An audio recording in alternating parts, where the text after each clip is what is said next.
She took my hand, said let's go, said it's up to you, said it's up to you. Anywhere, let me know, said it's up to you, said it's up to you. We're running fast. Hey everybody, welcome to the newest episode of On That Note with Parker Whirling. Today's guest is an indie pop Venice-based artist with 2 songs under his belt, For You and Up to You, both of which he worked with Anton Cabaz and Clubhouse, who are former members of On That Note, and they actually used him as the most underrated artist in their eyes. So I'm really excited to have him on the podcast today. It's going to be an interesting one. I have to give a big shout out to Ethan Ardelin for letting me borrow his audio interface and his microphone in a time where I left it at my parents' house all the way in Atlanta. So I'm really hanging on here. So please hang with me. And on that note, let's get started.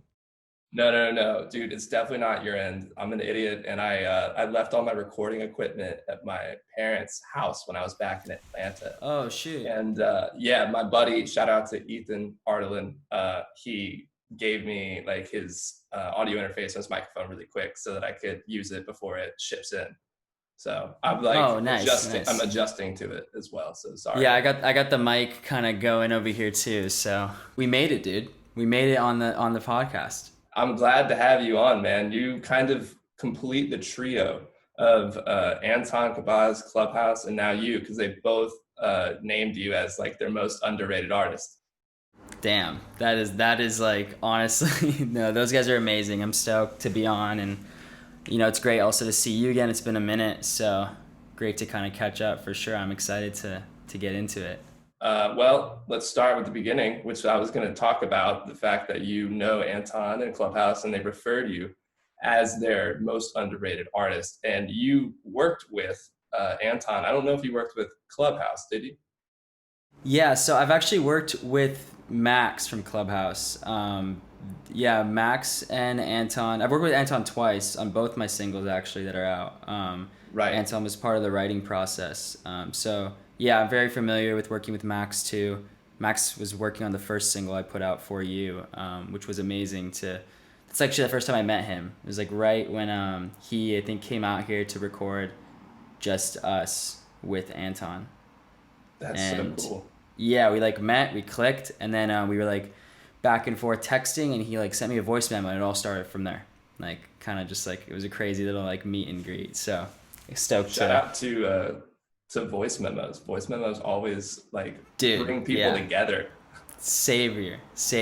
Like I think like it's just nice having it, you know, all the time, like where you could just quickly record ideas. I don't know, I catch myself way too often trying to just being able to just, you know, quickly record something. So it's nice. Exactly. So helpful. Like before you forget an idea, you can just whip out your phone and record it. Totally. So you guys, to me, all have a unique take on a similar sound. Like it's always catchy, always poppy. Do you guys think you influence each other in a certain way when you're working? Like what's the collaboration process like?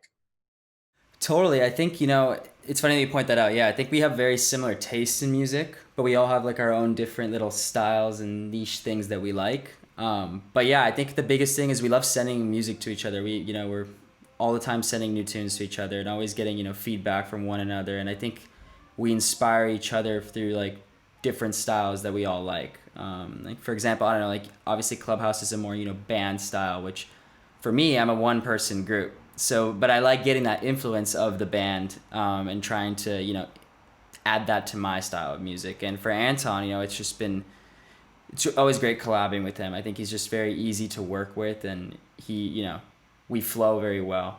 So that's always a pleasure.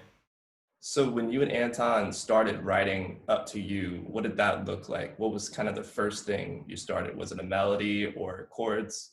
It was it was straight chords. Honestly, it was like, I think we started with drums, and it started with this like weird bass sound, honestly. And I remember like looking at Anton, like, dude, I don't like this sound. Like it was one of those things that he was just like, dude, just flow with it. So like, I remember flowing with it, and it stayed, that weird bass sound stayed in the song for like the longest time in the instrumental. And then eventually at the last minute, we're like, okay, it doesn't fit anymore. And we cut it out, and then it was like the instrumental was there. And then we kind of just dove into melodies and lyrics, and it all happened in one day. Obviously, like mixing and stuff happened later, but the production and writing was pretty quick. It was just kind of very spontaneous, heading over to his place and just jamming, and it just all came together. But that's how usually I've noticed I work personally. I like working first instrumental wise and then writing lyrics later or melodies, but you know, some people are different. Some people just like to go straight into it from the beginning. It just depends, I guess.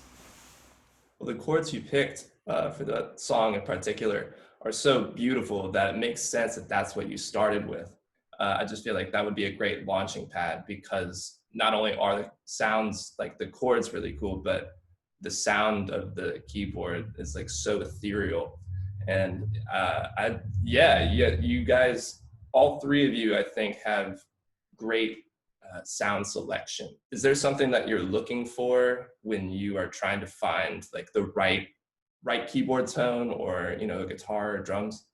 Yeah, I think as cheesy as it sounds, like really like less is more for me. And like I've noticed even with a lot of my friends that I work with, it's just like you don't need to overcrowd things. It's really taking the time to find the right sound, like you're saying. And I think you know, what I like to do is recently just like, obviously I like to start on piano personally, just straight piano to get chords, and then obviously just like jumping into other synths and just going through sounds, and just finding something that quickly clicks. But I mean, I think just finding a good foundation sound that's simple and not like right away like super busy, I think that can really help in building a nice foundation and then building around it. Because I think with this style of music too, like melody and lyrics are very important. It's what really carries the music at the end of the day. The instrumental is a good complement, and like there's obviously that ear candy, but realistically you're laying foundation to be able to record melodies or a top line or some lyrics. So that's kind of like where I remember like also working on Up to You. That's where it started. It was just like, let's just vibe first. Let's get an instrumental, and then we can think about lyrics and melodies later. That's awesome. I feel like that kind of falls in line with like a deconstructionist approach, where you look at a song like from its base elements, does it have all that it needs, as opposed to things you like want to throw in there to be like, oh, look, I can make this cool sound or do this cool thing. And it's like, what does it need? Like, do we really need all those hi-hats? Maybe not. And Totally. taking an approach of, like breaking things down to its simplest level is really hard, first of all, because you want to do so much sometimes. I think it's also just like, I don't know, I like to think back to like bands. I mean, like realistically, like 5 instruments maybe. Like, and I think like some of the best records that have ever been written are just with 5 instruments. So if you can't make something with like, even if the vocal doesn't sound good at its fundamental core with just like stripped down, I think that's when you like have to go back and kind of think, oh, how can we make this simple instrumental sound amazing, even just from like a couple of chords? Because you know what I mean, like when you hear like a chord progression, it just hits. Like it could be the simplest thing, but it just hits you, and like it could be just a piano, and it hits you differently. And I think that's very important to get from the start. You know, I find myself sometimes like spending like an hour or two just on a chord progression. I know it's kind of sad, but it's just like, I don't know. To me, that's the most important thing in the beginning to nail. I totally agree, especially like my test for if something is going to work later on is if I can listen to it on repeat for like hours at a day and not get tired of it because it sounds still fresh. Totally. I agree with you on that. Are there any artists or producers that you look up to in terms of their sound design? Yeah, I think like sound design recently, like I've really been into this artist named Loüme. I love his stuff. Very like ambient, not too like busy, using like very like, you know, like maybe like strings and stuff like that, and just really reverbed out, and you can create cool tones and stuff like that. Even with guitar, you know, it's so easy with pedals and stuff to get super creative. I think, you know, other like sound design, not as much. I think like Petit Biscuit is another artist that I've really been into. Don't know either of these. Yeah, you should for sure check them out. More like indie electronic. How do you spell the first one? Loüme is Shallou. Okay, cool. Loüme, I'm gonna check it out. Yeah, and then Petit Biscuit wrote that song Sunset Lover. I don't know if you've heard It's like it's really stripped down, like vocal chop guitar song. It's pretty big. I feel like you'd recognize it if you heard it. Yeah, definitely. For sure, check it out.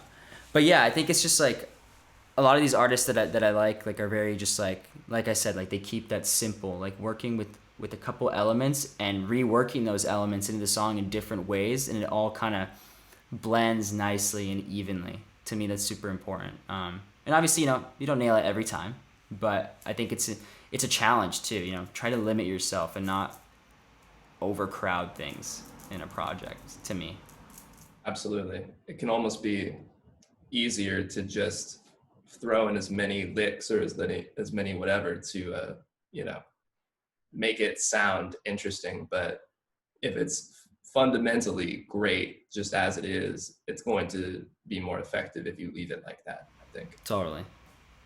So do you have any new music? I know there's some news you can't talk about. We don't have to get into details, but I'm just very curious, even if you can't say what anything is that's going on, what is the experience like of not being able to tell people how, like, what you're really excited about, like it's NDAs or whatever?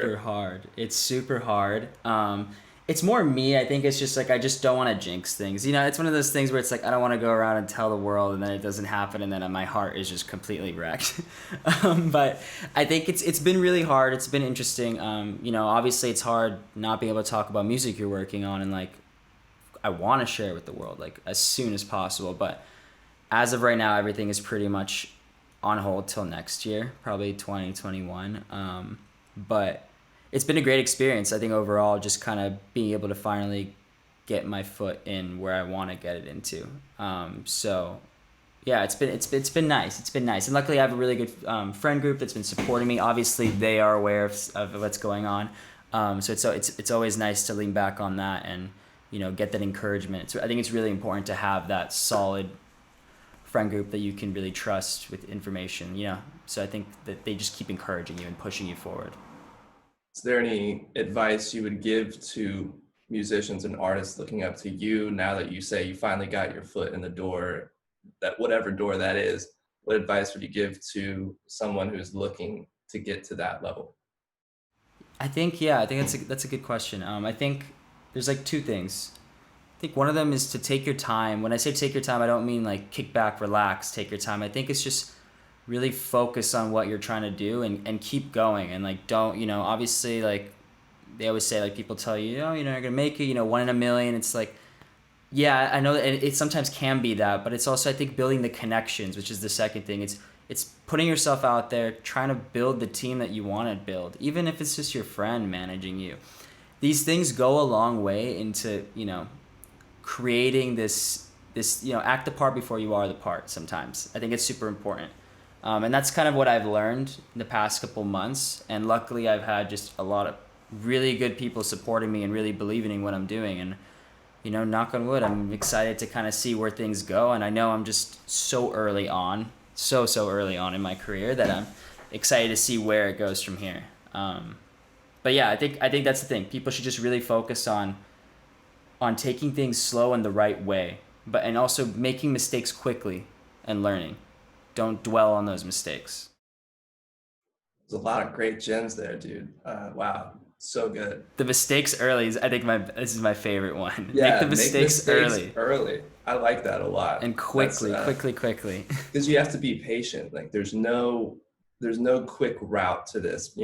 People will make you think that it is, like you see overnight success. It's like you don't even know what they've done over the last 10 years to get to that. Exactly. I think it's also important, it's funny, I was reading something the other day talking about like when racehorses, they always look straight when they race and they don't look to the side. There's a reason. When they look to the side, they actually fall most of the time. And that's kind of one of the things. It's just like everyone has their own time, I think. Especially like, and I know how hard it can be with music, especially like creative stuff.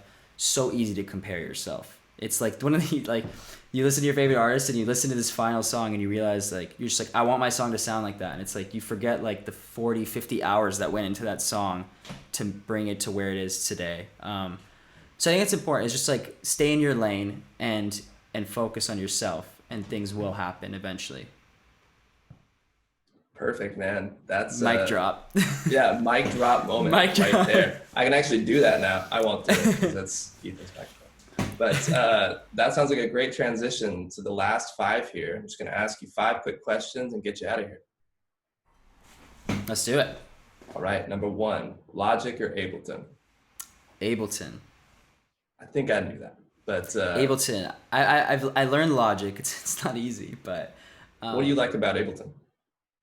I think I just like got used to it. It was the first DAW I had, and like honestly, like I'm a strong believer of like the DAW doesn't necessarily matter. I think it's very about like I just like that's the first thing I started with, and like I'm just so used to it that like at this point, for me to in terms of production wise, for me to start learning how to produce again on different DAWs, it's just gonna slow me down, and like it's gonna take me another year to like write the songs I can write now on like you know what I mean. I'm just more fluent. I know where everything is. Don't have to complicate it. But I think other DAWs, I think merging them and using 2 or 3 maybe, then you're getting creative. Like I think like Logic recording vocals is like insane. Like being able to like preview stuff and like do you use Logic at all? I use Logic. Yeah, I use Logic, and I have used Ableton, but I've never used it more than just like a little bit. And definitely the vocals on Ableton are not easy to use. So No. that was so hard for me to like adjust when I tried to do Ableton. And that's why I like Logic a lot more, because I can easily do like different takes and comp the tracks. But I thought Ableton was a lot quicker. Like you could use it a lot quicker if you knew what you were doing, and you can make weird shit happen like very quickly. And if you don't like it, you can reverse it very quickly and like, move on. Whereas Logic, I think Logic is a little bit better if you already know exactly what you're trying to do and you just start recording. I don't know. I think like Logic has really cool stuff inside the DAW. Like I don't know. Like I think the instruments in there and the drums are like really cool. Like you have these like cool live drummer features that you can add. I don't know. There's a lot of really cool creative stuff in Logic. I think it's just like it's all about getting used to the DAW that you like and flowing with it and not overthinking like you need to have Ableton or Logic to be the best. Like no. There's people that make music in GarageBand and they're like making like insane tunes. So I think it's whatever you're comfortable with. And same goes for plugins in general. When you get those emails that are like, save $100 on this plugin, you only have to pay $50, and you're like, well, duh, why am I not going to do it? It's like, well, it doesn't make you better. You have to know how to use it and like when to use it too. That's a whole nother page. It's like I just feel like the plugin thing is so easy to get like bought into the fact of like I need these plugins to be a good producer. Like my favorite producer has it and I need them. It's like no, I think it's more important to like get plugins and learn them and learn how to use them like really, really well, and then go get some new plugins. Like if you're a plugin fanatic, then that's all good. I think it's just like learning your tools and then because I don't know, I realized at some point I remember like I have so much plugins and I was just like I don't even know what half these plugins are, honestly. I just have them from collecting. And then I like took a break and I was like, hey, let's learn some of these and like actually learn how to use them. And I think that was like a game changer. So that's what I would say with plugins for sure. Really try to learn what you have at the moment. Awesome. Well, question number 2 is, who's your dream artist or producer to work with? Wow. You can name a few. It's cool. Yeah, there's some songwriters. I think Sarah Aarons is a songwriter that I really want to work with. I think working with Lauv and Troye Sivan would be insane. I thought your music sounded like Troye Sivan. I was going to say that earlier. Thank you. Yeah, that's a huge compliment. Thank you so much. Let's see that collaboration, man. I'm ready. I would love to. I think there's a really cool songwriter named Michael Pollock that I would really love to collab with. Julia Michaels would be insane. Yeah, a lot of songwriters, honestly, that I would really want to work with. The list goes on and on and on. But I've really been trying to like find that way of merging electronic and pop in my way. Obviously, it's being done at the moment, but finding where I fit into that. And I think that's kind of where I want to be able to work with some of these really big pop artists to kind of learn what they're doing and merge it into my world. Exactly. And that's a cool thing for people to know and think about as you're growing as an artist, is at first it's okay to, emulate the people that you look up to and inspire to be. But as you go along, you will eventually discover your voice and what makes you you, and you shouldn't be afraid to really dive in head first at that. Totally. And I think it's super important when you're starting out. Like I remember like literally like analyzing songs, like throwing them in Ableton and being like, okay, how is this song arranged? Like, how do I like do this same arrangement? And I remember just like, that's how I learned. Like, it's I think it's super important to really learn from the people you look up to. And I don't think there's anything wrong with that at all. I think if anything, you're kind of being the smart one in the group and kind of getting ahead of yourself, which is always good. Yeah, you don't want to be the smartest one in the room. Exactly. All right, question number 3. What's on your music rotation right now? Ooh, let's see, actually. Let me pull up a playlist. One of them is In a Dream by Troye Sivan. That has been nonstop for me. I think You by Lainey has been also on repeat as well. Did they just put out a new album?